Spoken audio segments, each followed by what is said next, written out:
Hello, and welcome to Bell on Earth. My name is Cassidy, My name is Casey. and together we are the Bell Sisters. Join us each week as we corrupt your soul, And bring you to salvation. discussing life, death, and everything in between. Are you afraid of getting into heaven?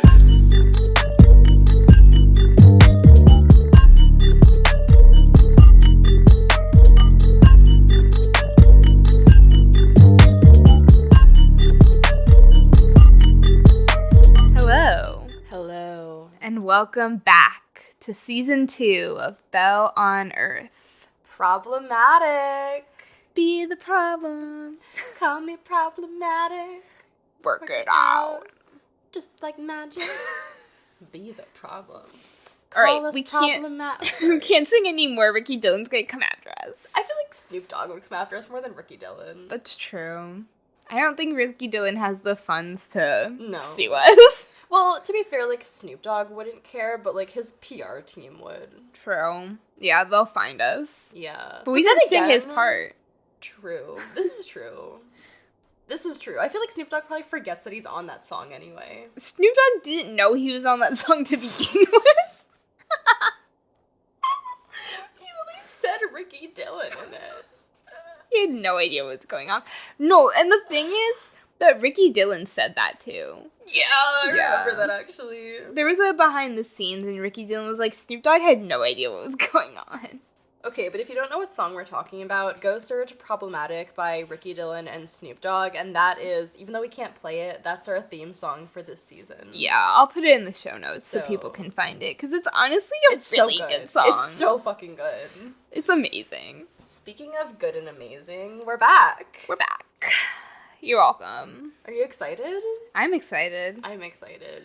Yeah. I'm really, honestly, like, I'm very excited for this season. I think, like, we are finally getting to deep dive into topics that we really have been wanting to talk about for a while. Yeah. Mm-hmm. So today's episode is about antinatalism, which I think some people have probably heard of it, but I think it's a movement that's getting a little bit bigger now. yeah. Yeah, the, like, antinatalist subreddit was, like, what did it say? Number 6 in, like, ethics and philosophy or something. That's how we rate all things, is how far up on the Reddit scale.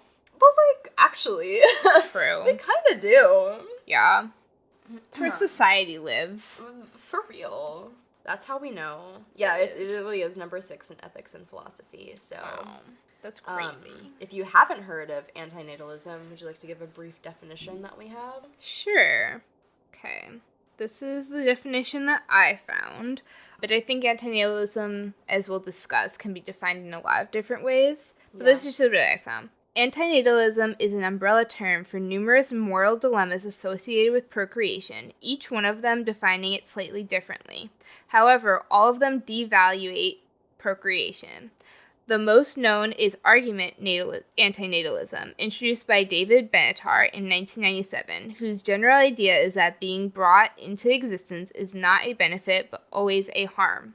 So, antinatalism, essentially, if you can, like, kind of get from that definition, is the moral dilemma of procreating and having children and how ethical it is. And there's a lot of debate around what that actually means and how we can define it, and also, like, what morals are being broken, I guess, or, like, what is unethical about it. There's a lot of different debates around it. But the general idea is that overall, like, procreating and having children brought into the world is unethical and immoral because it causes harm. The only way that we can stop from having people suffer and from having harm done to people is from not having them exist. Yeah. Basically, these people believe that, which, I mean, it's not necessarily wrong, but these people believe that suffering is inherent to everyone and that it is unfair, basically, that you're brought into this world unconsensually. Yeah, that's a big part of it, too. Yeah, there's the lack of consent for being born. And so, basically, these people believe that, like, the only way around that is to just not have children. Yeah. So, God, where do we begin? I don't even know. The one thing I did find was that this is a concept that's been around for a really long time. They found in ancient texts, like in ancient Greece, as well as ancient India, and other different types of cultures. There were a lot of speaks about this. There were quite a few philosophers who have had this opinion for, like, a long time, and, like, these discussions have been had over the course of, like, human history. So I think that's something to take into account here as well. It's not necessarily a new concept. Yeah. As I said before, the coin was termed. The term was coined in 1997 by David Benatar, and he was the first person, I think, who actually used the term of antinatalism, but the concept had been there before that. And one thing I thought was really interesting was in Indian culture, specifically in Hinduism, there was this idea of, like, antinatalism in terms of reincarnation, because you can't have bad karma if you don't produce it. So I thought that was a really interesting concept. But I wanted to kind of specify that this isn't necessarily a new idea. It is something I think that is more and more being brought up, particularly with the environment and the way things are going in society and all the, like, unrest that we've been seeing lately. I think our generation in particular, millennials, Gen Z, are the ones who are really leading this movement in terms of, like, most people are not having kids or they're having kids later in life. And that's something that really has been kind of unprecedented in earlier years. A lot of times, obviously, we've seen people have kids early on as well as having a lot of kids, and that's been seen as not only good, but also as just kind of the story of life. Like, that's what you're supposed to do. Mm-hmm. And now, as of recent, we've seen a lot of people saying, like, I don't want kids, I want to be child-free, or if I do end up wanting kids, I want them later in life, or I want to adopt. And, like, that narrative has definitely shifted a lot in recent years. Yeah, and I think it's also important to note, since you, like, actually mentioned that term too, is that there is a distinction between child-free and antinatalist. Yeah. From, like, the gist that I get is that child-free basically is that I have no desire to raise children, but I have no problem with other people having them. Whereas an antinatalist would basically believe that bringing a new child into this world is not fair to the child, therefore, like, no one should be bringing children into the world. And there are antinatalists who do want to be parents and would love to have children and aren't necessarily... Instead. Yeah, they aren't necessarily child-free, they're just antinatalists, and then there's people who are they're child-free but not antinatalists. Yes. So like Casey said, it's more ethical to adopt for an antinatalist. Like, they don't necessarily want to exist as child-free, but they believe that there's already children in the world who are suffering, and they'd rather bring those children out of their suffering and have them in their homes rather than procreate and create more children that kind of just take up space. Yeah, and I think, like, that is a totally valid and, like, important, like, opinion to bring up, especially in, like, the world that we currently live in. Yes. And I think a lot of people can kind of look at this ideology as very pessimistic. Yeah. Which I can see why people think that. And I think, like, to be fair, this is also, like Cassidy had mentioned, like, this is very much an umbrella term, and I think each individual antinatalist has their own different perspective and end goal, I guess you could say. Yeah. So I think that's also very important to take into account to, you know, anyone who does identify as antinatalist, you know, like, you can't really use it as a blanket term. But one thing that I have kind of found with my research is that a lot of people who are antinatalist hate bringing up the fact they're antinatalist because people do have a lot of misconceptions about it. Yeah. Which is totally fair, to be honest, on both ends. Because I think, like, any, like, anti-whatever term is going to just bring out a negative connotation. Yeah, for sure. So I think it's, like, I don't know, it's kind of a double-edged sword in that sense. I also think, in particular to antinatalism, is that people see children as, like, some of the purest beings on this planet, and to be anti-procreation can often just lead to, like, very heated discussions and very harmful arguments around this topic. Yeah. Instead of, like, listening to what they're saying, a lot of people will then just dismiss it completely and get very angry. Yes. And also, I think that a lot of people have a lot of cognitive dissonance with this type of moral philosophy in terms of, like, there's always been this concept of, like, that suffering is kind of good and that it's pious, I guess, is a way to say that. Like, a lot of people believe that, like, suffering brings out the best in us. And I think that when you come towards someone who says, hey, like, actually, we should reduce suffering, and by reducing suffering, that means, like, reducing the people on this planet, a lot of people take, like, a great offense to it and, like, don't know how to handle that. And I also want to point out just here at the beginning that I don't think either of us are anti-parent or anti-child by any means. Absolutely. I'm actually very pro-child and pro-parent, and I'm very much... I have a lot of sympathy for parents, and I also want to see a lot more done for parents. But I also would have to say that I lean a lot more towards antinatalism, and I think that's kind of one of my philosophies that I've kind of had for a really long time. Yeah. As I was doing research for this episode, I, like, started to realize a lot of my philosophies since I was a teenager are very closely related to, like, the antinatalist philosophy. Well, I think, like, part of it is because, you know, like, children are innocent and, like, they really didn't have a choice to be brought into this world. However, as a parent, like, you do, for the most part, obviously people have different circumstances, but, like, majority of the time, you at least have, like, the choice to be a parent. And even if you do not have an option to, like, abort the child, like, you still typically have the ability to, like, give them up for adoption or something like that. So, like, there's more responsibility when it comes to being a parent, and therefore, like, in comparison, less sympathy to be given to you because you made that choice yourself, whereas, again, you didn't choose to be born. Exactly, yeah. And I do think there, like you said, there are very, like, limited circumstances into terms of, like, people who didn't necessarily, like, want kids and, like, end up having them for a variety of reasons. But ultimately, we're gonna, I think, go along the lines of, like, you decided to have these children, you wanted to bring them into the world. And in terms of that, like, there's literally not a reason that I personally could think of that isn't selfish in terms of having children. Like, every reason that I've heard of having children is inherently selfish.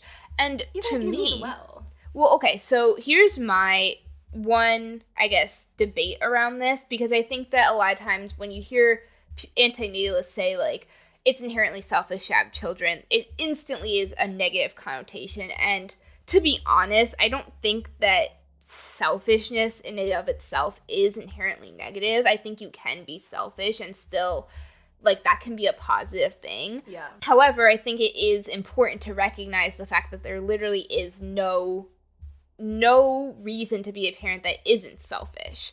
Like, Right. The majority of times that I've heard people want kids are, well, my family wants me to have them, my religion tells me to have them, and then you get into, I want a mini-me, I want someone to take care of me when I'm old, I just want kids, I want a family, there's a lot of, I want to do better for my kids than what was done to me. And again, like, these aren't necessarily, I mean, there's a couple of them that are bad reasons to have kids, but not all of them are bad reasons to have kids, right? Like, I don't think it's a bad reason to have a kid because you want to do better for your kids than what was done for you. Like, I don't think that's a bad reason, but it is still selfish. Exactly. But then, of course, there are reasons like, I want a mini-me, or I want someone to take care of me when I'm old, and I'm sorry, but that's a bad reason to have a kid. Well, that one is, like, interesting to me in general because this does end up, I mean, it does obviously come up across, like, all cultures, but I think it is very much also, like, a cultural thing where in certain cultures it is stronger than others. Yeah. However, like, do you ever fucking sit there and think about that? Yeah. Like, you expect the child to, like, take care of the parent instead of, okay, here's, like, the two parts to it, right? Because, like, yeah, you should, like, care about other people, blah, blah, blah. But, like, I also don't think that it should be anyone's responsibility in terms of, like, their life being created for this purpose. Yeah. To take care of someone else. And the other part of it is that I don't understand why it's so normalized to exist to a point where you need other people to take care of you. Yeah. I agree and disagree with that statement. I think that, number one, I think it is completely unfair to expect, and not just even expect, but just, like, inherently know that your kid's going to take care of you. I don't think that that's fair, especially prior to it being born, right? Like, that's not fair because, number one, you don't know if that kid is going to come out with the capability to even take care of you, right? Yeah. Like, your child could be born with severe disabilities to the point where they can't even take care of themselves, let alone you in your old age, and you have to be prepared for that. Right. And I think, again, it's inherently selfish to expect a child who is unborn to take care of you in your old age. That's not fair. And to have a child just for that reason, like, it's weird to me. Right, like, like, they didn't choose to be born, and they don't choose to then take care of you when you get old. Like, they have their own life plans. Like, what if they want to move to another country? Or what if they just have, like, a really, like, high class, or not high class, but just, like, a really, like, high effort career that they have to dedicate their lives to, or whatever it is, right? Like, it's very weird to expect someone else to take care of you. However, I do also think that we live, okay, not even that we live, it's our instinct to have to be in a tribe, right? Like, that's kind of our, for sure. Like, that's how we evolved, right? Like, we are unprotected when we don't live with other people or live outside of a tribe, right? So I do think that, like, existing in a way where other people do need to take care of you isn't necessarily inherently wrong or selfish, because we've evolved to take care of each other and also to be taken care of. And that's not a bad thing, right? It's not a bad thing to ask for help. It's not a bad thing to want other people to take care of you, because, again, like, that's kind of part of it. And I also think we've evolved to a point where people have their own ability to take care of certain things in our lives. Like, I don't think that we're all meant to do everything, especially not just for ourselves, but for anyone, right? Like, we can't be everything for everyone. We can only be the one thing that we are inherently meant to be. And that doesn't mean you can't have other traits or whatever, but, like, I do think that a lot of people have, like, that, like, one or maybe two or three special abilities that really make them very unique and special, and that's where they fit in. So I think it's, again, like, kind of this double-edged sword of, like, we are meant to be a tribal people and take care of each other and, you know, help each other out, but at the same time, is it fair to expect an unborn child to take care of you in old age? No, I don't think so. I also do think that, to a degree, we have to take care of ourselves enough where we aren't relying on other people to then take care of us as we age, right? We have to take care of ourselves and be healthy enough to then, at least for the most part, be able to rely on ourselves enough to get through the day. I also don't necessarily agree with, like, living to, like, 100 and something years old where we have to literally rely on other people because we can't get around or do anything because we're 100 years old and our body's giving out. Like, coming from my point, like, I didn't really get a chance to expand upon that part, which, like, that's what I mean. Yeah. In terms of when you get to the age where you literally cannot, like, walk, you cannot feed yourself, and, like, you literally cannot exist without someone else. Like, I don't mean, like, not having community. Mm-hmm. I mean, like, you cannot, like, feed your own fucking mouth. Can't feed your own pussy. You can't open your own pussy. Yeah. When it comes to that your point... Your pussy is in a bag. Yeah. Your pussy has a tube running through it.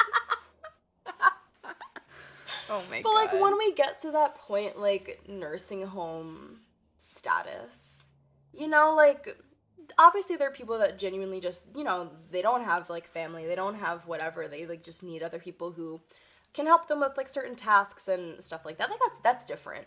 But, like, when it gets to a point where you literally cannot even comprehend what's happening around you. Why are you alive? Yeah. Why are we keeping those people alive? Yeah.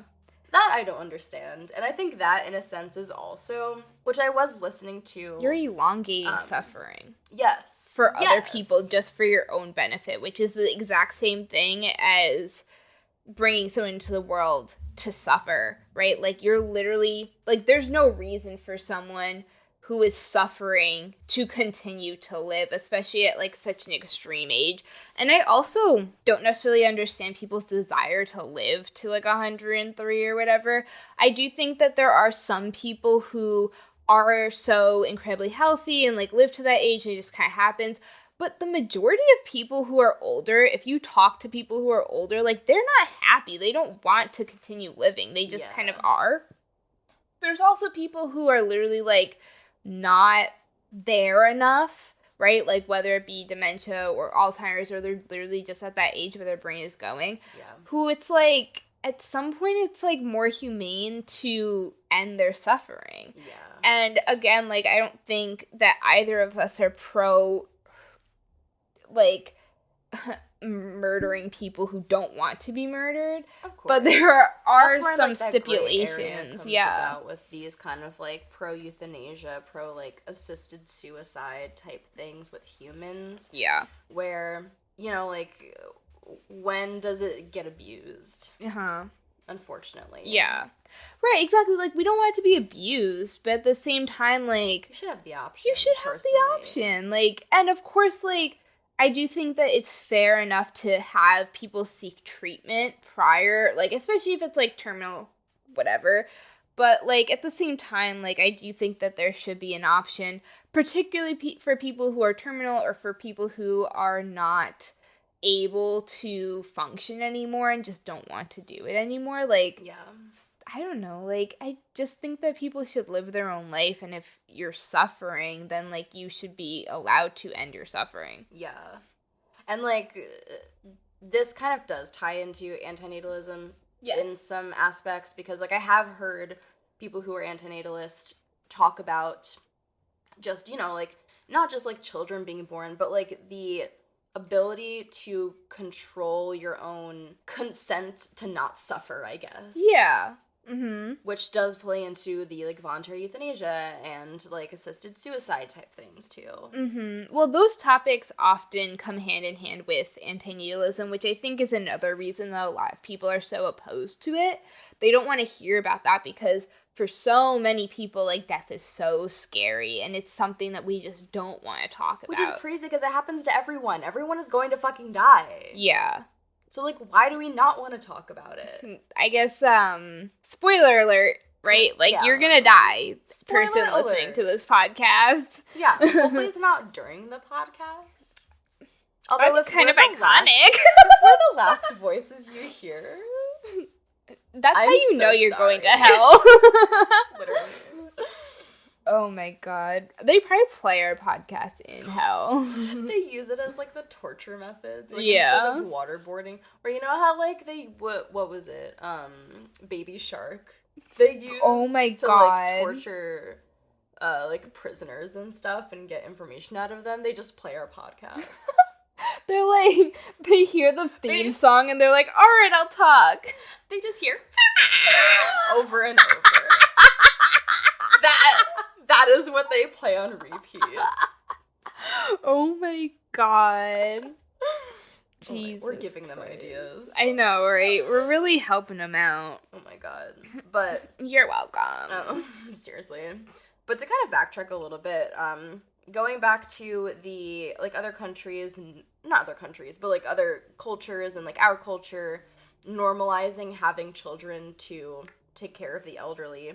Historically, children honestly were and have been and still are birthed to be, like, farm workers or to work in, like, sweatshops or whatever it is, like, Yeah. Obviously, now there are more labor laws in at least the US and certain other countries, but, like, this still does happen in other places, and it has happened plenty of times in the United States. Yeah. And where, still like, happens. And still happens, Yeah. where, like, people have children literally just to, like, run their business Mm-hmm. and just to, like, be employees, basically. Yeah. And I do think that to some degree there are necessary reasons to have children, but I do think that now oftentimes a lot of having children is a choice. Yes.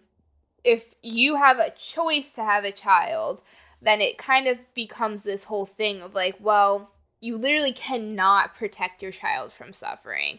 It literally can't happen. Like, even if you give it the best life, right? Like, you can't have pleasure without suffering. Yeah. And you can't exist without suffering. See, this is where I understand where the antinatalist movement comes from in that sense, but also, I don't know, I can't say that I totally agree with that mindset. Mm-hmm. I do agree that we should be limiting suffering, and that, like, suffering in itself is not, like, obviously a good thing. Yeah. However, I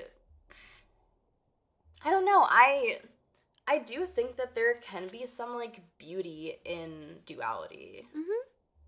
And I don't think that that's necessarily a bad thing, Mm-hmm. objectively. Yeah.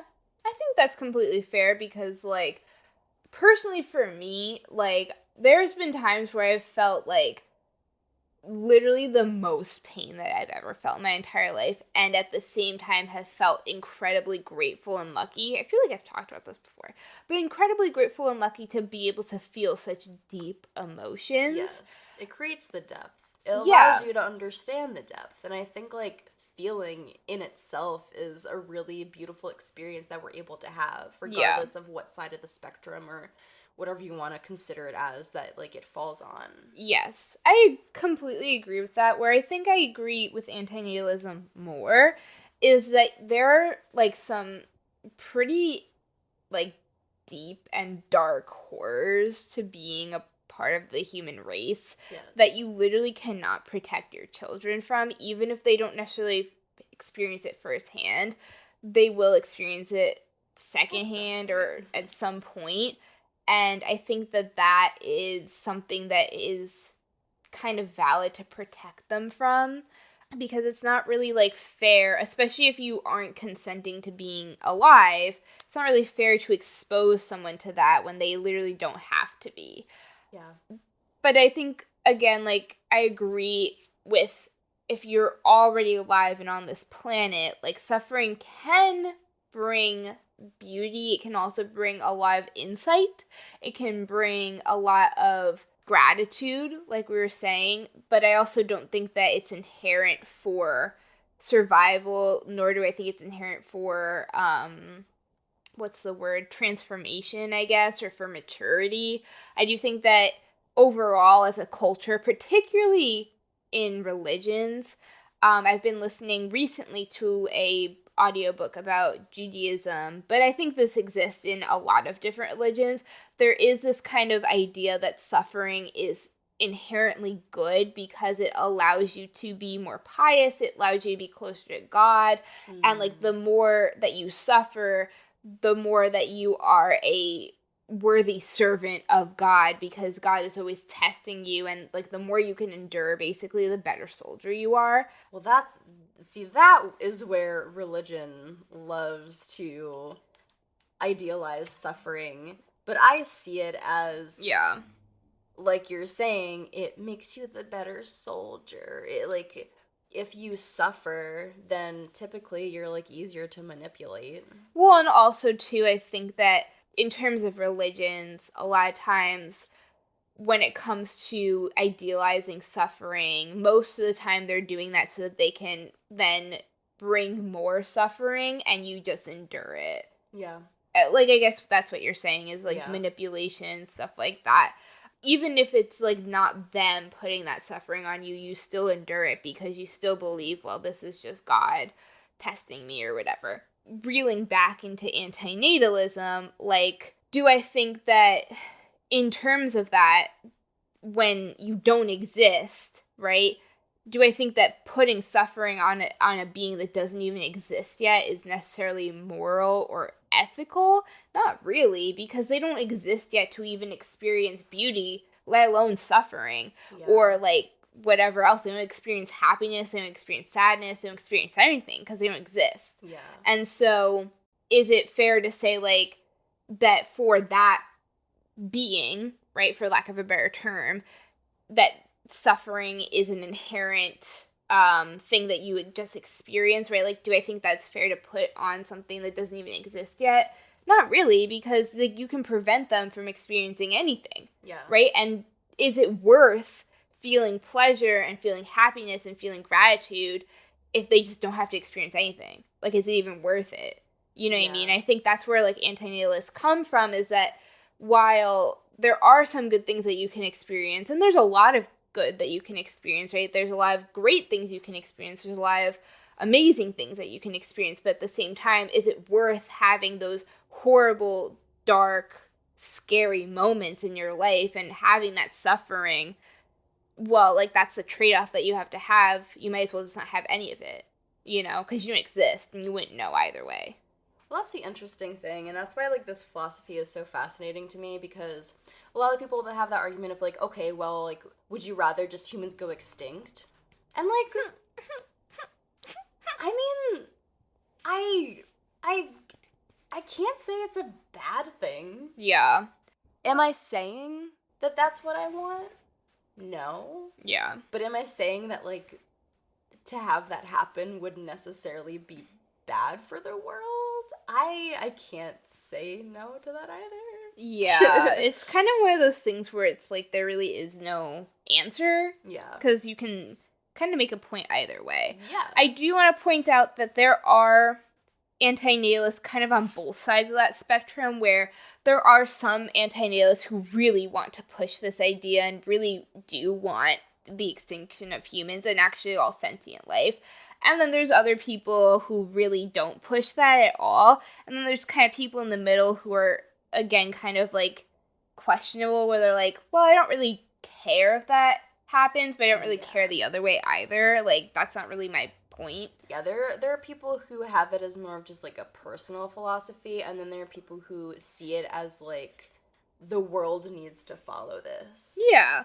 And that's where I think I fall, is I see this as a personal philosophy, because the other thing is that in terms of like suffering and humanity and stuff like that, like I personally think it's unethical to tell other people what to do outside of if they're harming other people, right? Like if you're, or other beings, right? Like animals or plants, even the earth, right? Like if you're harming someone else and whatever, I think we should be like calling people out on that. But in terms of like making life decisions and doing things that are really the best for them, like I don't believe in telling other people what to do. Like, as long as you're not harming anything, then, like, do whatever you want. Like, this is your life, and you should be allowed to do it. We all have free will, and we should be allowed to follow our own happiness and follow our own goals and dreams. And if that includes children, then I don't think it's really my part, as long as you're not harming those children. And also, I don't think it's my part to say, children, like, eventually have their own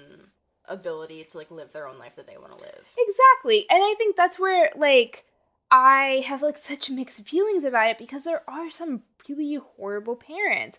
There are parents who really like put their own personal beliefs on their children, and I don't think that that's fair.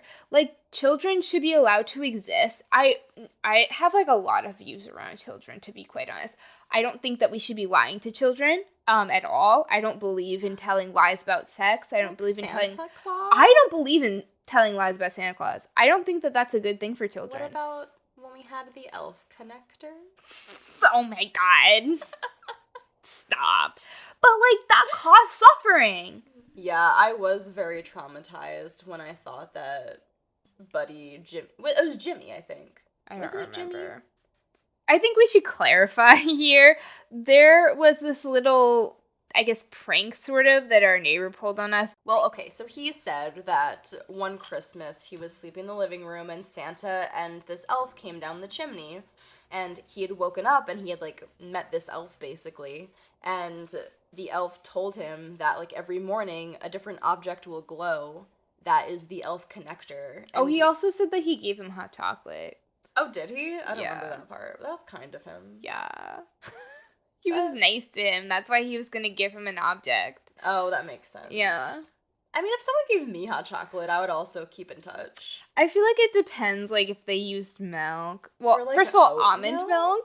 Yeah, oat milk. Yeah, I'd prefer oat. Yeah, you're right. I said almond, marshmallows but I in meant it. oat. Yeah. Yeah, with some marshmallows, maybe like a little candy cane stir. Then I'd be nice to you. But if you're gonna give me water in my hot Oh, chocolate, bitch. it's war. No connection. No. Absolutely zero. Yeah. But yeah, so basically he said that every morning another object would glow, which would be the elf connector, and he was able to, like, be in contact with this elf guy using that. And my fucking dumbass, he told us that, like, if we had told anyone else, and, like, the connection would be lost, basically. As a child, I could not keep my mouth shut. And I told my parents, and then I felt really guilty about it, because I was like, oh my god, what if he never contacts us again? So I, like, ran over and told him that I, like, told my parents, and he said, okay, let me, like, talk to him. So obviously he didn't fucking talk to him, but he came back and was like, I talked to him, and he said as long as you, like, write him a letter and apologize, then he'll forgive you, and as long as you don't tell anyone ever again, then he'll keep connecting with us. And so I did that, and as far as I'm aware, we're still in touch. I have never seen any objects glow, but that would be kind of iconic. Can't wait to hear this segue. Yeah, okay. But basically, my whole thing is that I don't think that lying to children is moral or ethical. Like, I don't believe in lying to them about sex.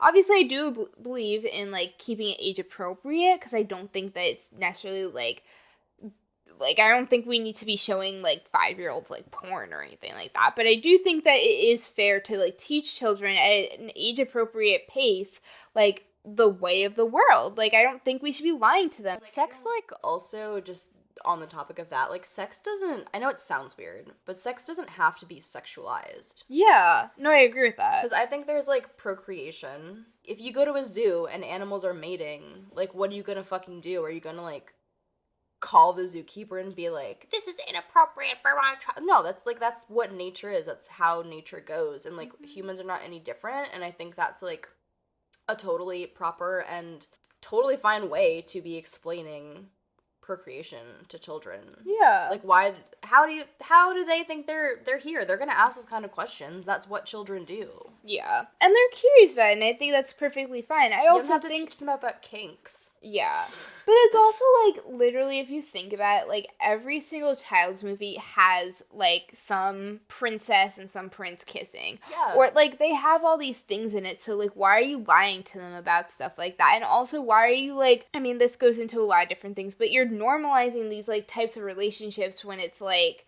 I don't know, like, that's literally not the way of the world. Like, you sexualize, like, queer people and, like, whatever, but then you, like, it's fine for a woman and a man to be making out on a kid's show, but then it's, like, bad to tell them that, like, sex happens, and you have to tell them about the stork, and then you also have to tell, like, I can't with the stork. It's so dumb and weird. It's so like, I don't stupid. think we should be lying to children. I think that's, like, weird and creepy, to be quite honest. Like, not that, like, telling your kids about Santa Claus is, like, gonna get them, like, raped, right? But, like, it kind of perpetuates, I mean, like... there are some creepy mall Santas. True. But it perpetuates, like, this idea that it's okay to lie to kids. Yeah. And that it's okay for kids to, like, not know everything. And when you do that, it leads them into certain situations where they don't understand that this is a bad thing that's happening.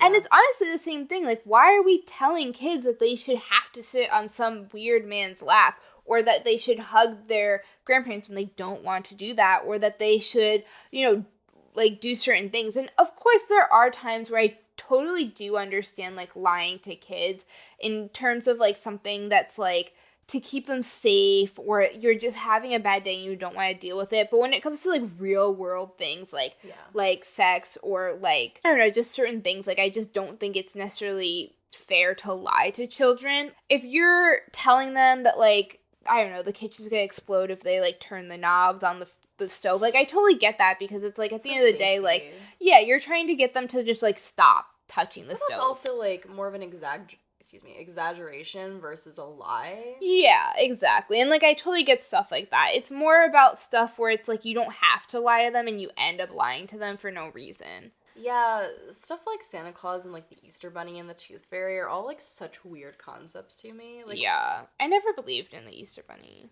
yeah, I mean, I don't that really one was just, understand like, Easter, to be honest. neither do I. Yeah. And it's, Like, I get the story of Jesus rising from the dead or whatever, but I just, like, have never understood, like, the concept of Easter. no. This is devolving into a different conversation. Yeah. Anyway. I mean, I will say, to just conclude this part of the conversation, the Tooth Fairy I'm fine with because munties. Get that bag, sis. Get that bag, bitch. Yeah. Lose those teeth. Get that bag. Honestly, though, you know what? That's fair because, like, for the minimal amount of work that you have to do to get money, Yeah. like, fair. Like, if I could lose my teeth, like, today. yeah. Because I need a root canal. Like, if I could make money instead of having to pay for it, like, that would be quite epic. Yeah, fair enough. So, Tooth Fairy, valid. Everyone else, not at all. Cancelled. Cancelled. No, I agree with that. But yeah, like, so that's my philosophy around stuff like that. Like, I think that we should just be treating our kids, honestly, like, a lot better. And, like, I also, like, think that we should be making the world a lot more equipped for children. Like, I've seen this so many times. There's this one Instagram advocate that I see for children and stuff. Like, bathrooms are not set up for children. Like, literally, like, basic spaces are not set up for children. Malls and, like, streets and stuff like that. Like, existing in public is not set up for children to exist properly. Yeah. And that's a big fucking problem. Like, we should be allowing children to exist in a safe world for them. They should be able to reach the sink at any bathroom. They should be able to use the potty in the bathroom. Like, that's not fair. They should, men should be able to change their kids in the men's room. That never made sense to me. Like, Yeah. why would it only, like, that's just sexist. It's sexist, but it's also impractical. Like, Exactly. even in a patriarchal society where the mother is usually with the children, like, there are still times where you're a man taking your child somewhere. And then it's, like, unsanitary if you're doing it on, like, the counter or wherever you're gonna do it because you don't have the option of having a changing station. Yeah, and that's, like, my kind of thing, is that I think that the world should be a lot more set up for children, but I also don't think we should be taking, or, like, we should be treating them like idiots. Like, our children are not staying children forever. We are raising adults who are going to exist in society, and again, like, while we don't necessarily have to treat them like adults as children, you are still raising an adult. You're not just having a child and then allowing that child to exist forever and ever, right? Like, they're eventually going to grow up and be part of society. So why are we treating children as if they're just going to be children forever and that they should just be good little quiet children? But then as adults, they don't know how to do anything. They don't know how to do real world things because they're not taught how to do that. They're just taught how to be children. They can't even balance their emotions. But that's what I'm saying. That's the whole point. That was, like, the point that they were trying to make when saying that. Like, we are not allowing children to express their emotions in a healthy way. And so as adults, they still don't know how to express their emotions in a healthy way because you don't just fucking learn how to do that. Like, you have to be taught how to do that.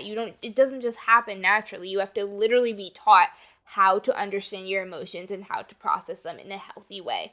And if we're not going to do that, if we're not going to do that, then we're not producing healthy fucking children. You're just having children that don't cry and then turn into adults that bottle up their emotions and punch their fucking walls, or, like, beat their kids, or, like, drink till they fucking can't see because they literally do not know how to process their emotions. Or, honestly, like, lack emotion at that point because they're incapable of feeling them properly. Yeah. And don't really have morals anymore. Exactly. And it's like, bro, like... And then become parents. Yeah, exactly. That's what I'm saying. And it comes full circle. That's... Exactly.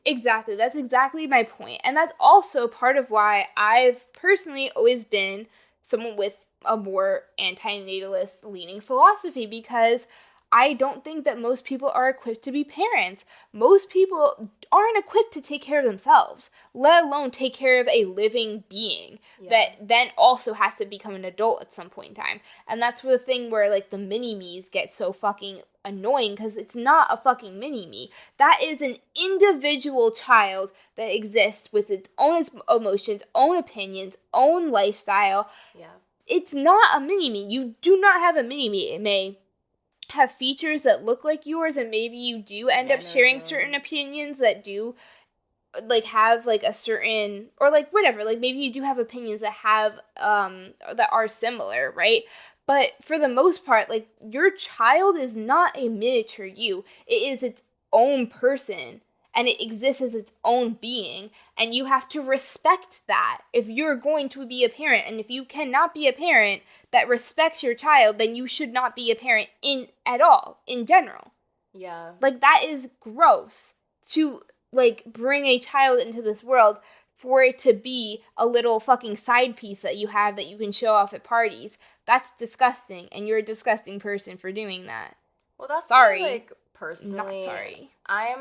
I don't consider myself antinatalist. I, like, understand the movement and the ideas, but I don't, like, coincide my beliefs with them. Yeah. However, I would say that I'm more, as we're talking about, like, pro-child. Yeah. I think, like, the reason that there are shitty parents is because their parents were shitty. Mm-hmm. And they were once that child, you know? And it's like, if we're just gonna continue the cycle if we don't stop it. And I don't necessarily think that, like, I don't know, I understand the whole concept of, like, there's always going to be suffering in this world. And I don't know, I still am, like, fine with, like, life existing. I really just think that if we set up life to be something that doesn't have to be suffering in, like, a man-made way, Yeah. then it wouldn't be so awful. And I think, like, there's just going to be things that, like, as a person, as a human with a flesh capsule, you're gonna feel pain. That's, like, the point. You're feeling stimuli. That is, like, the point of being a existing being living in this world. You're going to die. That is part of the cycle of life.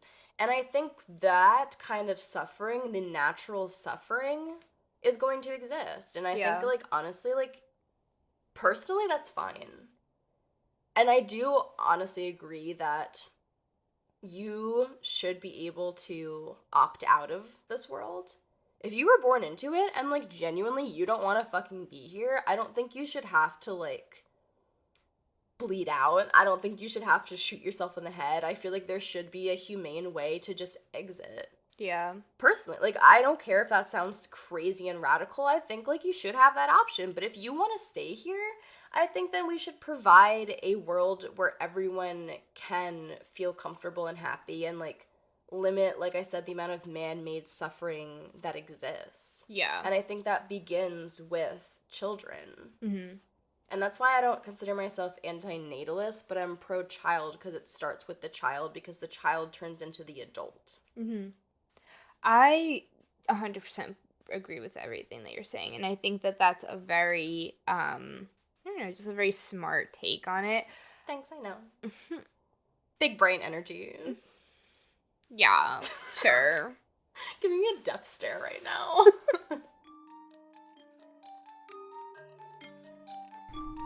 That was part 1 of our discussion on antinatalism. Here's what's coming up next week. Stood all as one collective, we could make those changes. Typically the people who, like, have, like, moral and ethical bounds, who would be better at being that caretaker, are not the ones who are caretakers. Rattle, rattle, rattle. Rattle, rattle, ga, ga.